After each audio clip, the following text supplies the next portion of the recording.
நான் இது வரைக்கும் பாசிட்டிவாக தான் ஓடிட்டுருக்கேன். எனக்கு வந்து எப்படின்னா, தொடர்ந்து படம் பண்ணணும் அப்படின்ற தாட்டும் எனக்கு கிடையாது. எனக்கு வந்து வருஷத்துக்கு இத்தனை படம் பண்ணணும், படம் பண்ணிகிட்டே இருக்கணுன்றலாம் தாட் இல்ல. மிஸ் அவுட் அப்படின்னா, நான் அந்த டைமில் என்னை கேட்டாங்கன்னு வைங்களேன், என்னை தேடவும் ஆரம்பித்தாங்க. ஏன்னா தெரியும், அந்த டைமில் அந்த பையனோட இது வந்து வேறு லெவலில் இருந்ததுனால கண்டிப்பாக தேடி இருப்பாங்க. தேடினவங்க வந்து வருவாங்கன்னு வைங்களேன், அது கான்செப்ட் சொல்லும் போதே நமக்கு வந்து இப்போ அதெல்லாம் பார்க்கும்போது இதெல்லாம் வந்து என்னன்னா, இந்த மாதிரி படம் பண்ணுறதுக்கு நம்ம வந்து படம் பண்ணாமலே இருக்கலாம் அப்படின்றது தான். அதனால் நான் படம் பண்ணாததுக்கு ரீசன் என்னென்னா, அதை நானே போட்டுக்கிட்ட ஒரு விஷயம். ஸோ அந்த அழகி வந்து ஒரு அந்த கிரியேட் பண்ணியிருக்காங்களா அந்த கேரக்டர் சண்முகம். ஸோ அதுதான் அது இன்னும் வாழ்ந்துட்டுருக்கு. ஸோ நான் அந்த மாதிரி கேரக்டர் நான் ஒரு 1-2 பண்ணால் கூட போதும், என்னோடய கெரியர்லேயே சொல்கிறேன். ஏதாவது வித்தியாசமாக நடந்துடாதான்னு நான் எதிர்பார்ப்பேன் இல்லையா. நம்ம கிரியேட் பண்ண முடியாதுல்ல, நம்ம டேரக்டர் கிடையாது, நமக்கு அந்த தாட் இல்லை. சரி, நம்ம ஏதாவது ஒரு விஷயம் நம்மளை வந்து வேறு மாதிரி கொண்டு போகாதா அப்படின்னு. இப்போ அழகின்றது ஒன்ஸ் அதை வந்து பிரேக் பண்ண முடியாது. அது அப்படியே அந்த கேரக்டரை வந்து திருப்பியும் நம்ம ஒன்றும் பண்ண முடியாது, முடிஞ்சிச்சு, நடந்துடுச்சு. ஸோ இதை வந்து இப்படியே பார்த்துட்ருக்காங்களே, வேறு ஏதாவது ஒரு டைமென்ஷனில் இவனை வைக்கலாமேன்னு எனக்கு ஒரு ஆசை. ஏதாவது புதுசாக கொடுக்கணும். You should educate the people through the media, through the movie. Okay, if it is நாட்னா பண்ணாதீங்க தயவு செஞ்சு படங்கள்ன்றதான் என்னோட. கில்லி அந்த படத்தில் நீங்கள் பண்ண வேண்டியது விஜய் தம்பி ரோல் அப்படின்னு ஒரு ஆர்டிக்கல் படித்தோம். எந்தளவுக்கு உண்மை அது? ஏன்னா இல்லை, மிஸ் அவுட் இல்லை. அது ஃபஸ்ட்டு வந்து கூப்பிட்டாங்க, போயிட்டு வந்து டெஸ்ட் ஷூட் எடுத்தாங்க. Okay sir. அப்புறம் தர்ணி சார் உட்காந்துட்டு பேசினாங்க. இதுதான் சோஃபாவில் உட்காந்து இந்த மாதிரி தம்பி இந்த மாதிரி இது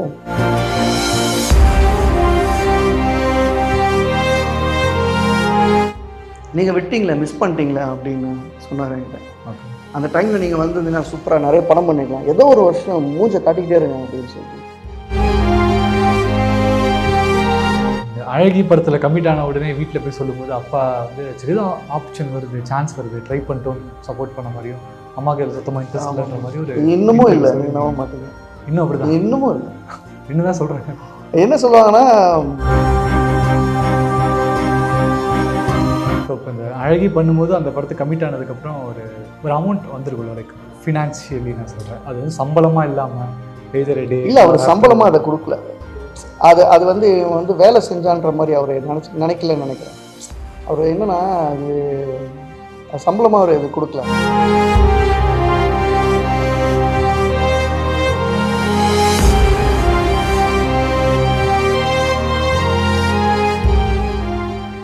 ஸோ ரொம்ப ஹாப்பி நீங்கள் எனக்கு இங்கே இருக்கிறது. 22 வருஷத்துக்கு அப்புறம் அந்த படம் ரீரிலீஸ் பண்ணுறாங்க. ரீரிலீஸ் கல்ச்சரில் பயங்கரமான கல்ட் கிளாசிக் ஃபிலிம்ஸ், இல்லை மக்கள் மனசில் ரொம்ப இடம் பிடிச்ச ஃபிலிம்ஸை தான் பிக் பண்ணி போட்டுட்ருக்காங்க. அந்த விதத்தில் அழகி படம் ரிலீஸ் ஆக போகுது. ஸோ எப்படி இருக்குது இந்த ரீரிலீஸ்? எனக்கு என்னென்னா, இது எதிர்பார்க்காத ஒரு விஷயம் தான். எப்படி அழகி எனக்கு வந்து என்னோடய லைஃப்பில் எப்படி கெரியரில் உள்ளே வந்ததோ, இல்லை ஸ்கூல் படிக்கிற ஒரு பையனுக்கு அழகின்ற ஒரு படம் எடுத்தோடனே ஒரு பெரிய ஒரு பூம் மாதிரி ஒரு விஷயம், ஒரு மேஜிக் மாதிரி. 2 மந்த்ஸ்க்கு முன்னாடி சும்மா ஃப்ரெண்டுக்கிட்ட பேசும்போது பேசிட்டு இருந்தேன், அழகி மாதிரியான படம் வந்து திருப்பி ஒரு கம்பேக் கொடுத்தா கூட நல்லாயிருக்கும். அது உண்மையில் எதிர்பார்க்கல. நான் சொல்லிட்டு இருந்தேன். ஏன்னா அப்போ இருந்த லவ்வுன்னு இருக்குல்ல, அப்போ இருக்கிற லவ்வுக்கும் இப்போ இருக்கிற லவ்வுக்கும் நிறைய டிஃப்ரென்சேஷன் இருக்குது. இப்போ எப்படி இருக்குது அப்படின்னு ஒரு சின்ன சின்ன விஷயத்த கூட அவங்க எப்படி சொல்லுவாங்கன்னா, அந்த புரிதல் இல்லாத பண்ணுற ஒரு விஷயம் தான் அப்போன்றது. அந்த பொண்ணு மேலே இவன் வச்ச லவ் மட்டும்தான் அதில், அதை வச்சுக்கிட்டு அவன் வந்து அந்த லவ்வோடு வாழ்ந்தான்றத கதையை சரிங்களா. அவளை ஹர்ட் பண்ணல. அது அப்படிப்பட்ட ஒரு லவ் திருப்பி வந்தால் இப்போ இருக்கிற ஜென்ரேஷனுக்கு அது ரொம்ப யூஸ்ஃபுல்லாக இருக்கும் அப்படின்றதுக்காக நான் பேசிகிட்டு இருந்தேன். அது பார்த்திங்கன்னா, இது சார் ஃபோன் பண்ணி இது மாதிரி ரிலீஸ் பண்ண போகிறேன்டா, இன்டர்வியூஸு இதெல்லாம் இருக்கும், நீங்கள் பார்த்து இது பண்ணிட்டு தான். அவர் எங்கே ஃபாரின் ட்ராவல் போயிருக்காரு. அது மாதிரி சொன்னார். எனக்கு வந்து நம்ம நினச்சோம் பரவாயில்லையே, அது எனக்கே சர்ப்ரைசிங்காக இருந்தது. நினச்சோம் ஒரு 1 மந்த்தில் இந்த விஷயம் நடக்குதுன்னும் போது அது ஹாப்பிக்கு வந்து எப்படி சொல்கிறது, ஒரு எல்லையே இல்லை. ஸோ கம்பேக் பற்றி பேசும்பொழுது இந்த second chances and second life gives you always second சான்சஸ்ன்னு சொல்லுவாங்க. ஏன்னா ஒரு நெகட்டிவாகவே நடந்துட்டு இருக்கிற ஒருத்தருக்கு ஆப்வியஸ்லி திரும்ப ஒரு பாசிட்டிவானது நல்ல விஷயங்கள் நடக்கிறது அப்படின்னு திரும்பவும் வரும். ஸோ உங்களுக்கு அதை எப்படி பார்க்குறீங்க? இல்லை, எனக்கு வந்து திருப்பி வரதுன்றது ரொம்ப எனக்கு ஹாப்பி தான். எனக்கு வந்து நெகட்டிவ் சொன்னீங்களே, நான் இது வரைக்கும் பாசிட்டிவாக தான் ஓடிட்டுருக்கேன். எனக்கு வந்து எப்படின்னா, தொடர்ந்து படம் பண்ணணும் அப்படின்ற தாட்டும் எனக்கு கிடையாது. எனக்கு வந்து வருஷத்துக்கு இத்தனை படம் பண்ணணும், படம் பண்ணிகிட்டே இருக்கணுன்றலாம் தாட்டில். இப்போ ஏதோ ஒரு விஷயம் நான் கேட்குறேன், ஏதோ ஒரு ஸ்கிரிப்ட் சொல்கிறாங்க, நான் கேட்குறேன் அப்படின்னா, இது வந்து என்னை வந்து இழுத்துட்டு போகணும். நல்லா இருக்கு இது நம்ம அதுக்குள்ளே நான் அதை அவாய்ட் பண்ணாலும் அது என்னை விடக்கூடாது அப்படின்ட்டா. ஸோ அந்த மாதிரி கான்செப்ட் இருந்ததுன்னா நான் கண்டிப்பாக பண்ணேன். எப்போவுமே பண்ண விஷயத்தை பண்ணக்கூடாதுன்னு பார்க்குறேன். ஸோ அந்த அழகி எனக்கு திருப்பியும் வந்து நம்ம பார்க்குற விஷயன்றது எனக்கு ரொம்ப ஹாப்பி. திருப்பியும் அது ஸ்க்ரீனில் நம்ம பார்க்க போகிறோம் அப்படின்ற ஒரு விஷயம் இருக்குல்ல, கண்டிப்பாக இது பெரிய ஒரு படத்தில் ஹிட் ஆனதுக்கு அப்புறமா இந்த முகத்தை என் படத்தில் நான் யூஸ் பண்ணணுன்ற நிறைய ஆப்பர்ச்சுனிட்டிஸ் வந்து அந்த மாதிரி மிஸ் அவுட் ஆன ஆப்பர்ச்சுனிட்டிஸ் என்னென்ன இருந்துச்சு? மிஸ் அவுட் அப்படின்னா நான் அந்த டைமில் எனக்கு கேட்டாங்கன்னு வைங்களேன், என்னை தேடவும் ஆரம்பித்தாங்க.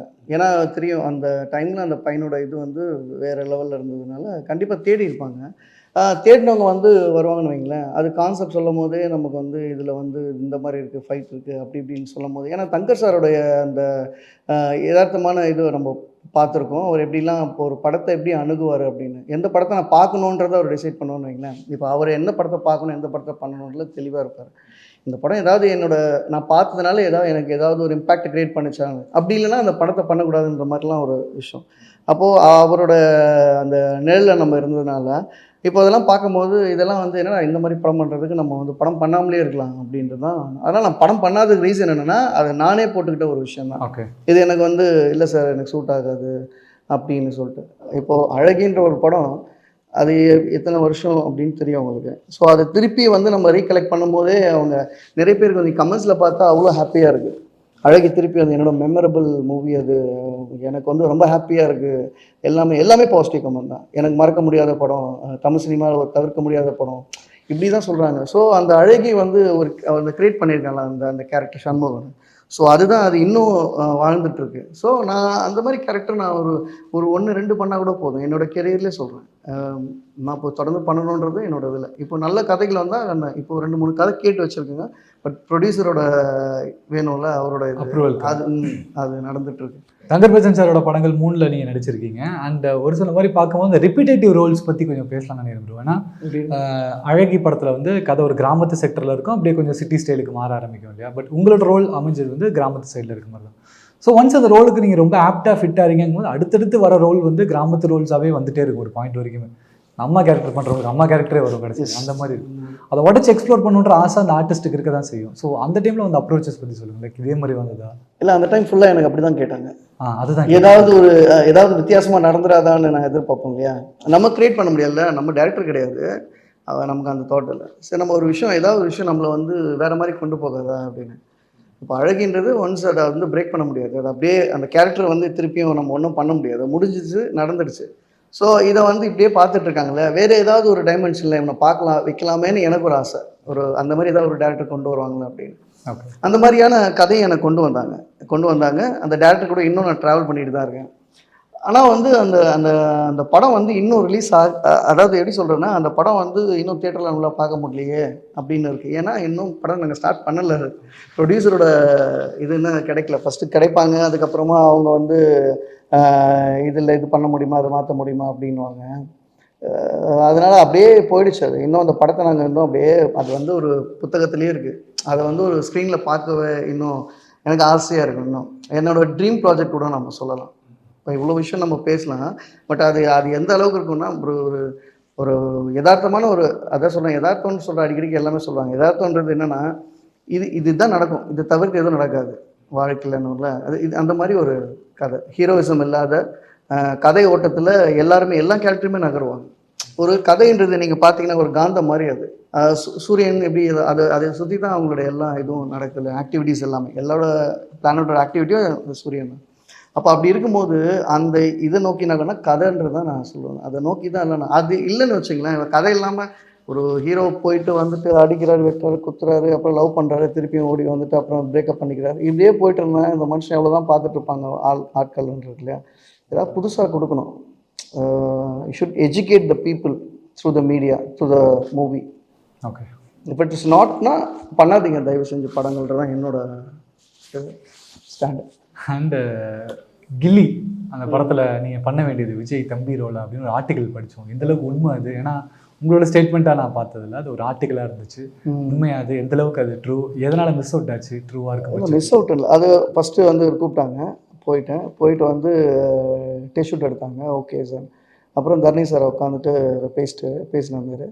இப்போதான் சோஃபாவில் உட்காந்து இந்த மாதிரி தம்பி இந்த மாதிரி இது விஜய்க்கு. அப்போது அது கூட பார்த்தீங்கன்னா அது வந்து தங்கச்சி கேரக்டர் போட்டிருப்பாங்க.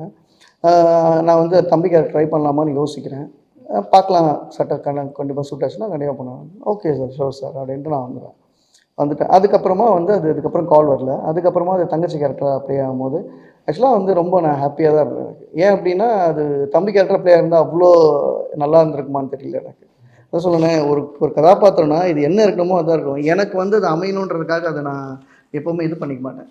எனக்கு வந்து தான் இருக்கிறத நான் இப்போ என்கிட்ட ஒரு விஷயம் வருது அப்படின்னா எனக்குன்னு இருக்குது அப்படின்னு நான் நினச்சிப்பேன். எனக்கு கிடைக்கலன்னா அதுக்காக நான் வந்து நான் ஃபேட் அவுட் ஆக மாட்டேன். ஓகே என்னடா அது அப்படின்னு அப்படிலாம் கிடையாது. நான் எனக்கு எப்படின்னா என்ன அது எப்படி சொல்கிறது, கிடைச்சது அப்படின்னு சொல்லிட்டு நான் ரொம்ப சந்தோஷமும் பட மாட்டேன், கிடைக்கலன்னு சொல்லிட்டு நான் வருத்தம் பட மாட்டேன். அது வந்து என்னோட மோட்டோ என்னோட லைஃப்பில். ஒரு ஒரு ஒரு கவிஞர் ஒருத்தர் என்கிட்ட சொன்னது இது, நீங்கள் விட்டீங்களே மிஸ் பண்ணிட்டீங்களே அப்படின்னு சொன்னார் என்கிட்ட. ஓகே. அந்த டைமில் நீங்கள் வந்ததுன்னா சூப்பராக நிறைய படம் பண்ணிக்கலாம், ஏதோ ஒரு வருஷம் மூஞ்சை காட்டிக்கிட்டே இருங்க அப்படின்னு சொல்லிட்டு. நான் யார்கிட்டையும் மூஞ்சி காட்ட மாட்டேன் சார் அப்படின்னு சொன்னாங்கல்ல, அது மாதிரி நான் யாருக்கா மூஞ்சிலாம் காட்ட மாட்டேன் சார் அப்படின்னு சும்மா ஏதாவது அவர் சொன்னார். இல்லை அதை சொல்ல சார், அதாவது படத்தை வந்து ஏதாவது பண்ணிகிட்டே இருங்க சார், ஏதாவது பண்ணிட்டா எப்படி சார் எனக்கு சொல்லுங்களேன் அப்படின்னு. ஏதாவது சார் ஒரு சின்ன கேரக்டர் அது இதுன்னு. இல்லை சார் எனக்கு விருப்பம் இல்லை, எனக்கு வந்து சினிமாவில் முகம் தெரிஞ்சுட்டே இருக்கணும்னு ஆசை கிடையாது எனக்கு. இன்னொரு பக்கம் யோசிக்கும் போது ப்ரோ இந்த சீக்வன்ஸ் எடுக்கணும்னு நினைக்கிறேன்னா தம்பி ரோலுக்கு கூப்பிட்டாங்க, ஒருவேளை நான் தங்கச்சிக்கும் போக வாய்ப்பு இருக்குது சொல்கிறேன் அப்படிங்கும்போது ஒரு மிகப்பெரிய டேரக்டர் முன்னாடி இருக்கிறாரு. சார் தம்பி ரோல்னால வேற எந்த ரோலாவது கொடுங்க, அந்த கபடி பிளேயராக கொடுங்க அப்படின்ற கேள்வி நிறைய பேர் கேட்பாங்கல்ல. 10 பேர் இருக்காங்கன்னா 10ல் 9 பேர் கேட்கக்கூடிய கேள்வி தான், தம்பியிலனா வேறு ஏதாவது ரோல் கொடுங்க சார்ன்றது. விஜய் சார் கூட நடிக்கணும், தளபதி பர்ஃபார்ம் பண்ணுன்றது. அந்த மெச்சூரிட்டி உனக்கு எதனால் வச்சு எப்படி வந்துச்சு? எனக்கான கேரக்டராக நான் பண்ணணும், கேரக்டர் தேடி நான் போகக்கூடாதுன்றது. இல்லை அவர்கிட்ட தான் வந்தது நமக்கு, அவரோட இதுதான் அவர். உனக்குன்னா உனக்கு கிடைக்கும், நீ வந்து புஷ் பண்ணாத யாரையும் அப்படின்ற மாதிரி சொல்லுவார். உனக்கு அவர் உன்னை பார்க்கும் போது இவனை மிஸ் பண்ணுறோமே அடுத்து வேறு ஏதாவது போடலாமான்னு அவரே கேட்கணும். எனக்கு வந்து எதை சொல்லணும் சார், எனக்கு தோணுச்சு அப்படின்னா நான் வந்து கேட்கலாம். பட் ஆனால் எனக்கு தோணலையே அந்த இடத்துல. எனக்கு வந்து பண்ணியிருந்தா ஓகே தான், நான் சந்தோஷப்பட்டிருப்பேன். அது நான் ஆஹா ஓஹோ அப்படின்லாம் நான் பண்ண மாட்டேன். எனக்கு அந்த கேரக்டருக்குள்ளே என்ன பண்ண முடியுமோ நான் பண்ணியிருப்பேன், அவ்வளோதான்.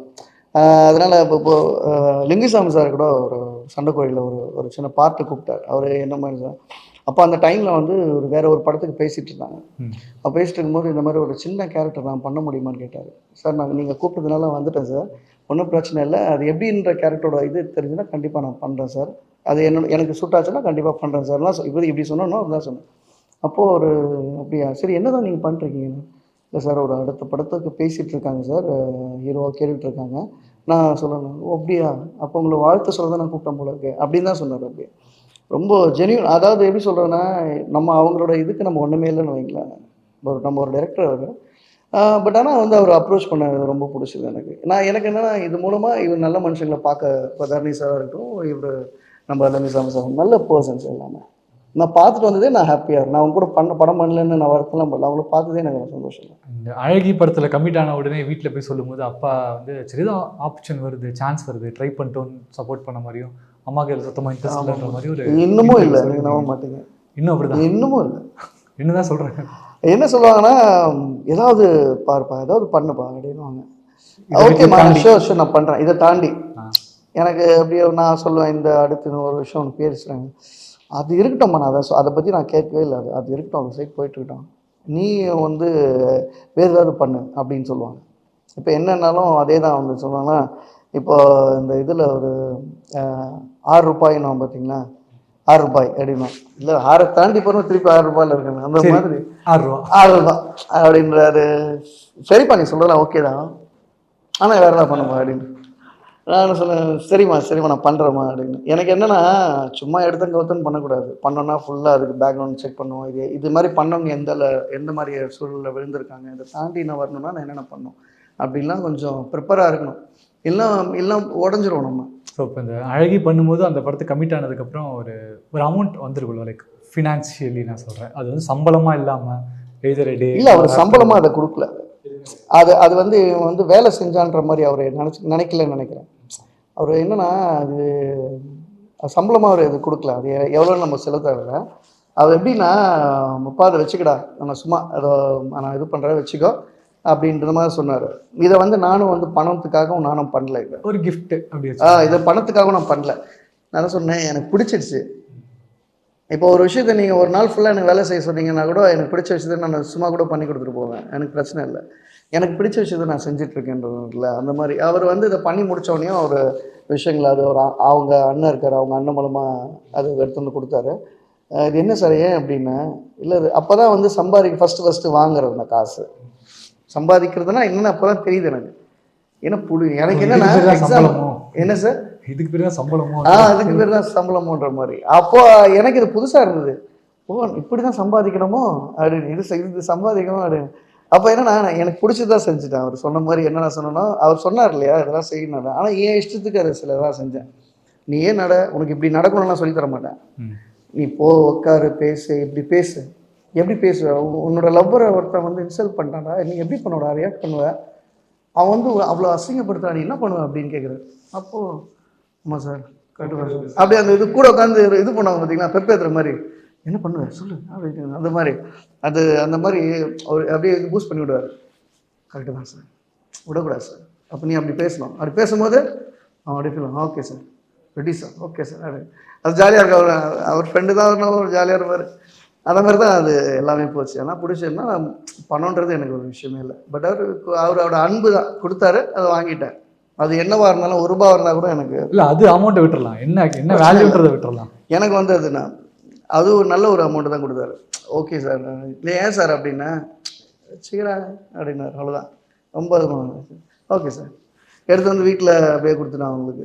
அதுதான் கேட்குறேன், எவ்வளோ சம்பளம்ன்றது கேள்வி கிடையாது, அந்த அமௌண்ட் இருக்கு இல்லையா, அதை எடுத்து வீட்டுக்கு என்ன பண்ணோம் அப்படின்றது தான் எனக்கு கேள்வி. அம்மாவுக்கு ஒரு கிஃப்ட் பண்ணதாக இருக்கட்டும். எனக்கு பிடிக்கலன்னு அவங்க தான் சொன்னாங்க, எனக்கு பிடிக்கலன்னு அப்பாட்ட கொடுத்துருக்க மாட்டேன். ஓகே, ஏன்னா அவருக்கு பிடிச்சது பிடிக்கலன்னு சொல்கிறவங்க அவங்ககிட்ட தான் கொடுக்கணும். இப்போ இந்தாம்மா அதை வச்சுக்கமா அப்படின்னு சொல்லிட்டு அதை கொடுத்தோன்னே அப்படியே சரி சரி அப்படின்னாங்க. அது கூட இப்போதானே அப்படியா என் பிள்ளை அவ்வளோ கஷ்டப்பட்டா சம்பாதிச்சேன் அப்படின்லாம் யோசிக்க மாட்டாங்க. அடுத்ததாவது பண்ணுப்பா அப்படியா சரி சரி அப்படின்றாங்க. அவங்க அந்த மாதிரி ரொம்ப ரொம்ப இதான ஸ்ட்ராங்கான அவங்க ரொம்ப அது. அழகியில் ஒர்க் பண்ணும்போது எல்லாமே லெஜெண்ட்ஸ் ப்ரோ. அதில் மியூசிக்லேருந்து டைரக்டர்லேருந்து ஆர்டிஸ்ட்லேருந்து எல்லாருமே லெஜெண்ட்ஸ். ஸோ அந்த இடத்துல நமக்கு சினிமா ரொம்ப புதுசுன்னு அந்த இடத்துல போகும்பொழுது அங்கே கிரியேட் ஆன மேஜிக்ஸ் அண்ட் அந்த லெஜெண்ட்ஸ் முன்னாடி நீங்கள் நடிக்கிறது, நீங்கள் அங்கே கற்றுக்கிட்டது, அந்த ஃபஸ்ட்டு ஷாட்டு ஃபஸ்ட்டு ஃப்ரேமு ஒரு டைம் ட்ராவல் மாதிரி அப்படியே ரீகலெக்ட் பண்ணி அதை அப்படியே நரேட் பண்ணுங்க கதை மாதிரியே. எனக்கு வந்து எப்படின்னா இந்த படம் பண்ணும்போது ஆக்டிங் பண்ணும்போது அது ஒரு நடிக்கிறோம் அப்படின்ற தாட்டுக்கு அவர் கொண்டு போகல என்ன கம்ஃபர்டபுளாக. எப்படி இப்போ நீங்கள் வந்து இப்போ ஏன் அப்படின்னாரு, போயிட்டாச்சு போயிட்டு போறியா அங்கே இது ஒரு விஷயம் இருக்கா அதை எடுத்தியா அப்படி பார்த்தியா ஃபீல் பண்ணியா அப்படியே ஃபீல் பண்ணுற சரி ஓகே சரி அப்படியே நடந்து போகிறேன் அப்படியே உட்கார்ற விடாது அப்படின்ற இதுதான் சொல்லுவார். இதெல்லாம் சொல்லிவிட்டு அது எப்படின்னா நடிக்காத, நீ எப்படி இருக்கியோ நீ அப்படியே இரு அப்படின்னு தான் சொல்லுவார். நடிக்காதன்னு அவர் நடிச்சா பிடிக்காது, அவருக்கு நடிக்கக்கூடாது. நீ வந்து சண்முகம், அவர் சொல்லிவிடுவார், நீ சண்முகம், இந்த ஊரில் நீ வந்து ஒரு நல்லா படிக்கிற ஒரு பையன், இதுக்கப்புறம் நல்லா படித்து மேலே முன்னேறணும்னு நினைக்கிற ஒரு பையன் இப்படிலாம் சொல்லிவிடுவார். உனக்கு ஒரு லவ் இருக்குது, ஆனால் இவ்வளோ இதாக இருக்கிற பையன் அந்த லவ்வில் வந்து அவனுக்கு அந்த தைரியம் இல்லை, அந்த பொண்ணுகிட்ட சொல்ல தைரியம் இல்லை, அந்த பொண்ணை பார்த்துட்டே இருப்பான் தவிர அவனுக்கு அந்த தைரியம் கிடையாது. ஸோ இதெல்லாம் சொல்லிவிடுவார். அப்போ நீ இப்படி தான் இருக்கணும், உனக்கு ஏதோ ஒரு அதாவது ஒரு ஆணுக்குள்ளே ஒரு பெண்மை, ஒரு கூச்சம், ஒரு சுபாவம், அப்படிப்பட்ட பையன் அப்படின்றது. சரி ஓகே சார் அப்படின்னு சொல்லிட்டு அதுக்கு அது ரெடி பண்ணிவிடுவார். அது வரலன்னா இன்னும் கொஞ்சம் ட்ரை பண்ணலாமாப்பா அப்படின்னாரு. ஓகே சார் கொஞ்சம் வரலையே, சரி குட்டி இன்னும் கொஞ்சம் ட்ரை பண்ணலாமா குட்டி, சரி ஓகே சார் இப்படி தான் அவர் எப்படின்னா கொஞ்சம் கொஞ்சமாக தட்டி கொடுத்து வேலாங்க. அப்போ எனக்கு வந்து இது வந்து ஒரு சுமையாக இல்லை, அது ஒரு நல்லா இருந்தது. ஓகேங்களா. ஆனால் வந்து சாங் கேட்குறேன், ராஜா சார்னு சொல்லிட்டாங்க. எனக்கு வந்து அங்கே வந்து என்னை வந்து அதுக்குள்ளே இழுத்துட்டு போனதுன்னு, அந்த கேரக்டருக்குள்ளே இழுத்துட்டு போனது அந்த சாங் ஒளியில். அது ஃபஸ்ட்டு அந்த மியூசிக்கே ஒரு மாதிரி ஒரு நம்மளை வந்து எப்படின்னா மெஸ்மரைஸ் பண்ணுற மாதிரியே இருக்கும். அது சொல்லுவாங்கள்ல இந்த தூங்கிடுன்ற மாதிரி அது உட்காந்து ப்ளே பண்ணுமுன்னு அப்படியே உட்காந்து நான் அந்த பாட்டு கேட்டுகிட்டே இருப்பேன். இதில் நான் பல இதெல்லாம் சொல்லியிருக்கேன், அது கேட்டுகிட்டே இருப்பேன். அவர் அப்படியே அவருக்கு பொறுக்காது. இந்த பையனை வச்சுட்டு நான் என்ன பண்ணேன்னு தெரியல, கேஸை தெரிஞ்சிச்சுன்னா ரொம்ப கேஸ் சிக்கிறோம், சில நேரத்தில் சிக்கிடுச்சுன்னா சென்னைக்கு போகணுடா, அது ப்ளீஸ்டான்னு சார் சூப்பராக இருக்குது சார், ஆமாண்ணா சூப்பராக தானே இருக்குது, எத்தனை தடவை கேட்பேன். சரி இன்னமும் எனக்கு சாங் ஒரு பெரிய இதுதான், எனக்கு பூஸ்டப் தான். அந்த சாங் நீ கேட்டு முடிச்சிட்டிங்கன்னா ஏதோ லவ்க்குள்ள ஏதோ பெருசாக வாழ்ந்த மாதிரி ஒரு ஃபீல் கொடுத்துருவார் ராஜா சார். எனக்கு ராஜா சார் மியூசிக்கில் அவர் தான் எழுதியிருக்காங்க சாங் ஒளியிலே தேவதி, அதுவும் உன் குத்தமாகவும் அவர் தான் எழுதியிருக்காரு. அது வந்து கிஃப்ட்டு நமக்கு. எவ்வளோ பெரிய ஒரு லெஜெண்ட் அப்படின்னு. தங்கர் சார் வந்து ஒரு ஒரு பேசிக்கலி வந்து ஒரு கேமராமேன். பட் அவருக்குள்ள எவ்வளோ பெரிய ஒரு ஒரு டைரக்டர் இருப்பாருன்றது வந்து அவர் எக்ஸ்போஸ் பண்ணி காட்டின விதம் இருக்கு இல்லைங்களா? ஏன்னா இந்த படத்தோட சாயல் வந்து எந்த இதுலேயுமே இல்லை. இது ஒரு புதிய ஒரு விஷயம் தான். ஏன்னா சின்ன சின்ன பசங்களை காட்டினோன்னா அது ஒரு ஒரு ஒரு பார்ட்டாக அப்படி இருக்கும். ஆனால் இந்த படத்தை பொறுத்த வரைக்கும் அப்படி கிடையாது. அது கூட அப்படியே நீங்கள் போகிறீங்கன்னா கட் பண்ணி இவனோட நினைவுகள் தான் அந்த இதில் வந்துட்டு போகும். இப்போ அந்த சண்முகன்ற பெரிய கேரக்டர் பார்த்திபன் சாரோட நினைவுகளில் வந்துட்டு போகும்போது அப்படியே அந்த காலத்தில் அந்த நேரத்தில் அப்படின்னும் போது ஏதோ ஒரு குழந்தை படிக்கிறத பார்ப்பான். அப்போ பார்த்தா அது அந்த குழந்தை அப்படியே ஒவ்வொரு 1 2 அப்படின்லாம் இருக்கும். இது எப்படின்னா ஒரு கிராமத்தில் அந்த சாயல் வந்து அது நிறைய பேர் அவ்வளோ பியூராக பார்த்துருப்பாங்கன்னு தெரியல. நானே கிராமம் பார்க்காத பையன் தான். எனக்கு தெரியாது. சிட்டிலே வளர்ந்ததுனால நமக்கு கிராமம் தெரியாது. ஃபர்ஸ்ட் டைம் அதான் நான் போய் பார்க்கும்போது. அப்போது இவங்கெல்லாம் சேர்ந்து பண்ண ஒரு மேஜிக் தான் வந்து அழகி. ப்ரோ 22 வருஷத்துக்கு அப்புறமா அழகி படம் ரீரிலீஸ் ஆகுது தியேட்டரில். அது நீங்கள் எந்த அளவுக்கு ஹாப்பியோ, உங்கள் க்ரூ எந்த அளவுக்கு ஹாப்பியோ, அந்த மாதிரி அந்த படத்தை அப்போ கொண்டாடாம மாதிரி தான். ஏன்னா நாங்கள் சின்ன வயசு அப்போ எங்களுக்கு விசில் அடிக்க தெரியாது, கை தெரியாது. இன்றைக்கி திரும்ப தேட்டரில் போயிட்டு ரீரிலீஸில் அந்த ஹானரை திரும்ப நாங்கள் தேட்டரில் கொடுக்கறதுக்கும் சந்தோஷமாக ஆவலாக வெயிட் பண்ணியிருக்கோம். அண்ட் உங்களுக்குமே உங்கள் ஃபியூச்சர் ப்ராஜெக்ட்ஸ் எல்லாத்துக்குமே ஆல் தி வெரி பெஸ்ட். நீங்கள் சொன்னீங்க அந்த யதார்த்தமான கேரக்டர்ஸ் எனக்கு வேணும், கதை யதார்த்தமாக இருக்கணும்னா அந்த மாதிரி கதைகளும் கேரக்டர்களும் அமையறதுக்கு வாழ்த்துக்கள். நன்றி, ரொம்ப நன்றி. தேங்க்யூ.